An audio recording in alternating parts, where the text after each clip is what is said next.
Welcome to MB Headquarters. Today we've got a really special video for you. We are going to be talking about equipment.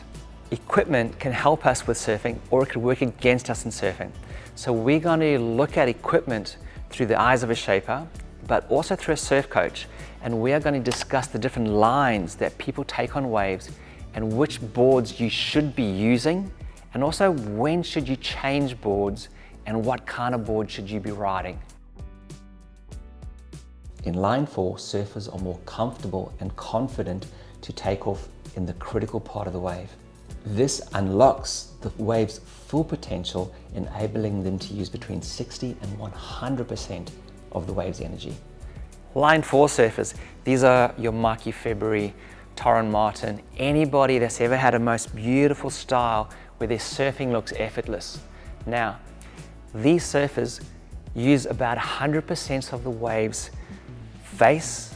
They're tapping into all of the wave speed on the way down, and they tap into the power of the wave where the water draws up, the pocket where all the energy lives.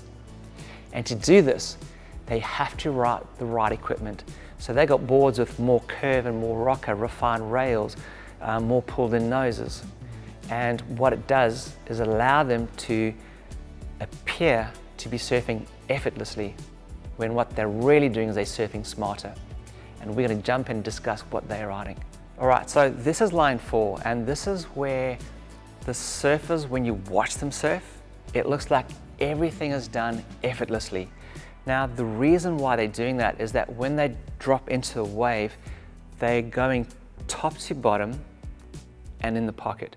So where this is different to line 3 surfers are going left to right. They're surfing out of the pocket onto the shoulder where they're safe, and they're having to force themselves to come back. These surfers are tapping into the wave's speed by dropping in. To do that, the board has to have the right amount of rocker so that when you take off on a very, very steep wave, the board fits into the curve of the wave. Whereas all the other boards are nuanced for that line. Line 1, they want balance. Line 2, they want speed. Line 3, they want to rush out onto the shoulder, lateral surfing. And then if the board had too much rocker, it would sink. So you lower the rocker so they can get back.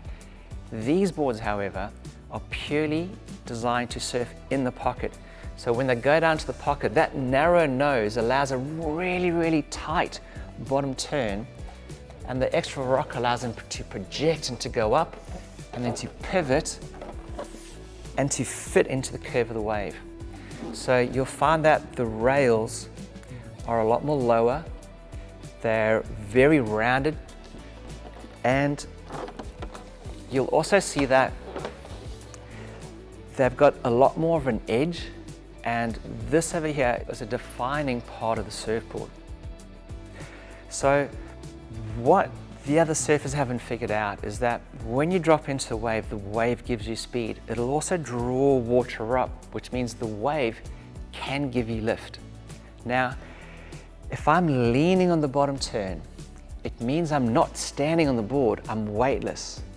And the board's buoyant and it wants to float, and the water wants to draw the water up. So if I'm doing a bottom turn and my board is on rail, let's say like that, this is when the rocker kicks in, and the rocker helps turn the surfboard. But if you're surfing flat, like the surfers in line 3, now the rocker is going to work against you. So these high performance boards don't like to be surfed out into the shoulder doing cutbacks. They like to be surfed in the pocket. One of the noticeable features about these boards is you probably find that the tails are a lot more narrower. Now, the reason for that is that if the tail is narrower, you can get a lot more purchase on the wave face without the board flipping, without the width falling out, and without the rail being too fat and popping out. That tail shape there allows the board to be surfed deeper, almost right on that foam ball where the water's churning around, and allows you to pick a better, cleaner line inside of barrels with more control.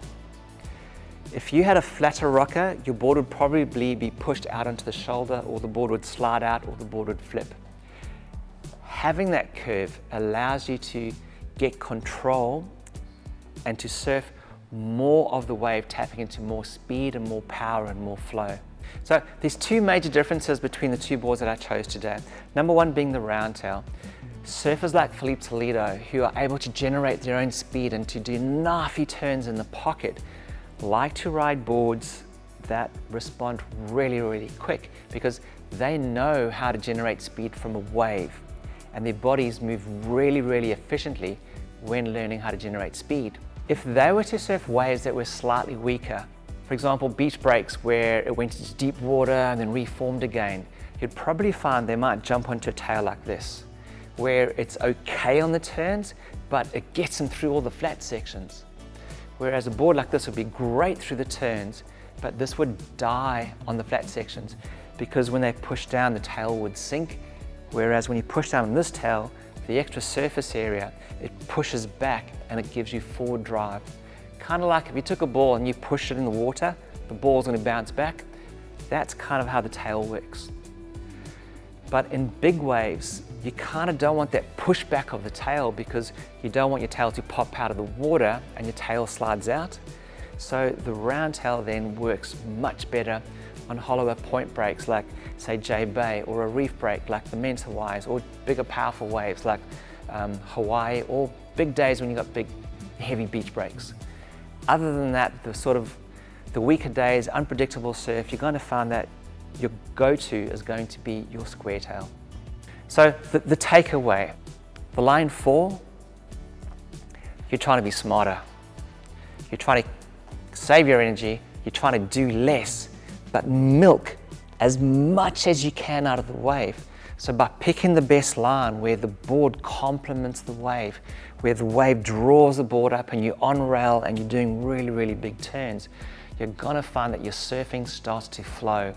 To people watching, it's gonna look effortless.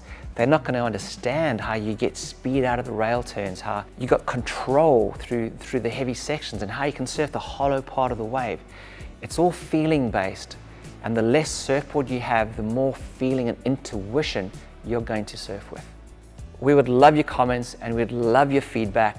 Write it in. We do look at it, and if there's something that you want to know in surfing, we'd be happy to shoot a video and explain it for you.